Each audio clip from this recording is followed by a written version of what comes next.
welcome back to Eduport. Yes, നമ്മുടെ എക്സാമിന് ആസ്വാദൻ ടിപ്പണി ചോദിക്കാൻ ചാൻസ് ഉള്ള മറ്റൊരു ചാപ്റ്റർ ആണ് ഇത്. യെസ്, ആത്മിക ചേഹ്ര എന്ന് പറഞ്ഞ നമ്മുടെ 4ാമത്തെ യൂണിറ്റിലെ 3ാമത്തെ ചാപ്റ്റർ അല്ലേ. യെസ്, ആരാണ് എഴുതിയിരിക്കുന്നത്? കുംവർ നാരായണാണ് ഈ ഒരു ചാപ്റ്റർ എഴുതിയിരിക്കുന്നത്. ഓക്കെ, അപ്പം മേ ബി എന്തായിരിക്കും ഈ ഒരു ചാപ്റ്ററിന്റെ ഈ ഒരു കവിതയുടെ ആസ്വാദൻ ടിപ്പണി ആയിരിക്കും നമ്മളോട് ചോദിക്കാം. ഓക്കെ, അപ്പോൾ എങ്ങനെയാണ് എഴുതാൻ നോക്കിക്കേ. കുംവർ നാരായൺ ने ആത്മിക ചേഹ്ര നാമക് കവിത ലിഖി ഹെ. അപ്പൊ ആദ്യം തന്നെ എന്താണ് കവിതയുടെ പേരും കവിത എഴുതിയ ആളുടെ പേരും മെൻഷൻ ചെയ്തിട്ട് വേണം ചെയ്യേണ്ടത് നമ്മൾ ആസ്വാദൻ ടിപ്പണിയിലേക്ക് കടക്കാൻ. ഓക്കെ, യെസ്, യാത്ര കെ ബീച്ച് അല്ലെ, യാത്രക്കിടയിൽ എന്താണ് കവിനെ അപ്ന സാമാൻ ഉഠാനെ കെ ലിയെ എക് കൂലി കോ പുക്കാര അല്ലെ. യാത്രക്കിടയിൽ എന്താണ് യെസ് അദ്ദേഹത്തിന് കവിയുടെ ലഗേജ് കാര്യങ്ങളൊക്കെ ചുമക്കാൻ വേണ്ടിയിട്ട് എന്ത് ചെയ്യും? യെസ്, ഒരു കൂലിക്കാരനെ ആര് വിളിക്കും? ആ കവി വിളിക്കാറുണ്ടായിരുന്നു.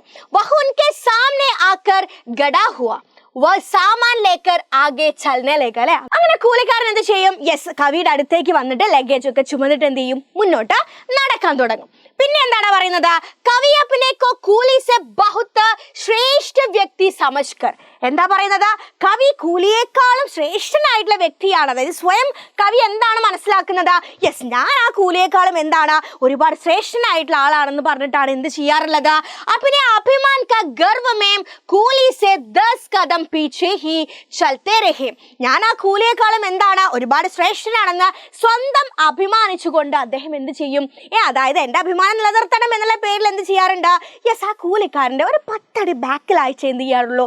കവി നടക്കാറുണ്ടായിരുന്നുള്ളൂ. ഓക്കെ, അപ്പൊ അതിൽ തന്നെ എന്ത് ചെയ്യാം? നമുക്ക് ആ ഒരു വരിയിലൂടെ തന്നെ എന്ത് ചെയ്യാം? കവിയുടെ പൊങ്ങച്ച നമുക്ക് മനസ്സിലാക്കാൻ സാധിക്കും അല്ലെ. യെസ്, പിന്നെ എന്താ പറയുന്നത്? കവിക്ക് അനേക യാത്രാവുമേ, കവിയുടെ ഒരുപാട് യാത്രകളില് വഹ് കൂലി ഇസ് പ്രകാർ ഉൻകാ സാമാൻ ഠോത്താ രഹാ. അപ്പൊ കവിയുടെ ഒരുപാട് യാത്രകൾ എന്താണ് ഇപ്രകാരം കവിയുടെ ലഗേജ് ഒക്കെ ചുമന്നിരുന്നത് ആരാണ്? യെസ്, ഈ കൂലിക്കാരനായിരുന്നു. अपनी किसी भी यात्रा में कवि ने उस കൂലി को, അതേ കവിയുടെ ഒരു യാത്രയിലും കവി എന്ത് ചെയ്തിട്ടില്ല? കൂലി को मनुष्य के रूप में देखने का प्रयास नहीं किया. ഒരിക്കലും പോലും എന്തില്ല ആ കൂലിക്കാരൻ ഒരു മനുഷ്യനായിട്ട് കാണാൻ ആർക്ക് സാധിച്ചിട്ടില്ല? യെസ്, നമ്മുടെ കവിക്ക് സാധിച്ചിട്ടില്ല. വേ കൂലി को केवल उसके लाल कमीज पर ठंग के नंबर से पहचान थे. കവി കേവലം എന്താണ് ഈ കൂലിക്കാരനെ അദ്ദേഹത്തിന്റെ റെഡ് ഷർട്ടിൽ പ്രിന്റ് ചെയ്തിട്ടുള്ള ആ നമ്പർ വെച്ചിട്ടാണ് തിരിച്ചറിയുന്നത്. അതായത് അദ്ദേഹം എന്താണ്? യെസ്, കൂലിക്കാരനാണ്, അദ്ദേഹത്തിന്റെ ജോലി ഇതാണ്. ഓക്കെ, അപ്പൊ ആ പരിഗണന കൊടുത്താൽ മതി, ആ വാല്യൂ കൊടുത്താൽ മതി എന്നുള്ള രീതിയിലാ ഞാൻ വലിയവരാണെന്നുള്ള ധാരണയിലായിരുന്നു എന്ത് ചെയ്യാറ്? ആ കൂലിക്കാരനോട് പെരുമാറാറ്. ഓക്കെ, പിന്നെന്താണ് പറയുന്നത്? पर आज कवि को अपना सामान ढोने के लिए कोई കൂലി नहीं मिला. അങ്ങനെ ഒരു ദിവസം എന്ത് ചെയ്യാണ്? കവിക്ക് തന്റെ സാധനങ്ങൾ തന്റെ ലഗേജ് ചുമക്കാൻ ഒരു കൂലിയെ കിട്ടിയില്ല. ഓക്കെ, ആ ദിവസം പെഹ്ലി ബാർ ആദ്യമായിട്ട് ഉനേം ഖുദ് അപ്ന സാമാൻ ധോനാ പട. അങ്ങനെ ആദ്യമായിട്ട് സ്വയം അതായത് കവിക്ക് കവിയുടെ ലഗേജ് ഒക്കെ ചുമന്ന് പോവേണ്ടി വരികയാണ്. खुद सामान ढोने पर वे सामान ढोने का कष्ट समझ सके.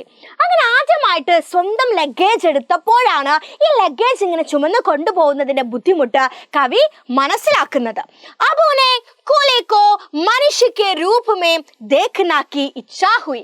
സ്വന്തമായിട്ട് ലഗേജ് ചുമന്നപ്പോഴാണ് എന്ത് മനസ്സിലാക്കിയത് അല്ലേ? യെസ്, എന്താ ഇതുവരെ തന്റെ ലഗേജ് ഒക്കെ ചുമന്ന് കൊണ്ടുപോയ ഒരു ബുദ്ധിമുട്ടും പറയാത്ത ഒരു വാല്യൂം കൽപ്പിക്കാത്ത ആ കൂലിക്കാരനെ എന്ത് മനുഷ്യനായിട്ട് കാണാനല്ലേ അദ്ദേഹത്തിന് തോന്നിയത്. യെസ്, കവിത കെ ദ്വാര കവിനെ യഹ് സന്ദേശ് ദിയാ ഹെ കി. ഈ കവിതയിലൂടെ എന്ത് സന്ദേശമാണ് കവി തരുന്നത് നോക്കിക്കേടാ. മനുഷ്യ കോ ചാഹെ വ കൂലി ഹോ യാ അഫ്സർ മനുഷ്യ കെ രൂപ में पहचानना चाहिए. ഓക്കെ, മനുഷ്യനിപ്പോ കൂലി ആയിക്കോട്ടെ അല്ലെങ്കിൽ വലിയൊരു ഉദ്യോഗസ്ഥനായിക്കോട്ടെ ഏത് ജോലി ആയിക്കോട്ടെ മനുഷ്യനായിട്ടാണ് എന്ത് ചെയ്യേണ്ടത്? നമ്മളെല്ലാവരെയും കാണേണ്ടത് എന്നുള്ള ഒരു സന്ദേശമാണ്, ഒരു മെസ്സേജ് ആണ് ഈ ഒരു ആത്മിക ചേര എന്ന് പറഞ്ഞ കവിതയിലൂടെ കവി നമ്മളിലേക്ക് എത്തിക്കുന്നത്. ഓക്കെ, അപ്പൊ ഈ രീതിയിലാണ് ആത്മിക ചേരയുടെ ആസ്വാദന ടിപ്പണിയാണ് നിങ്ങൾക്ക് ചോദിക്കുന്നതെങ്കിൽ ഇതുപോലെ അങ്ങോട്ട് ചാമ്പിക്കോ, നിങ്ങൾക്ക് ഫുൾ മാർക്ക് കിട്ടും. ഓക്കെ, അപ്പൊ ഇതുപോലത്തെ ഇമ്പോർട്ടൻറ്റ് വീഡിയോസ് കിട്ടണമെങ്കിൽ നിങ്ങൾ ആദ്യം എന്ത് ചെയ്യണം? ഈ ചാനൽ ഒന്ന് സബ്സ്ക്രൈബ് ചെയ്യുക, ദെൻ മാക്സിമം ഫ്രണ്ട്സിന് ഷെയർ ചെയ്യുക, ലൈക്ക് ചെയ്യുക. യെസ്, അപ്പോൾ ഇതുപോലെ ഒരു ഇമ്പോർട്ടൻറ്റ് ക്വസ്റ്റ്യനുമായിട്ട് നെക്സ്റ്റ് വീഡിയോയിൽ കാണാം.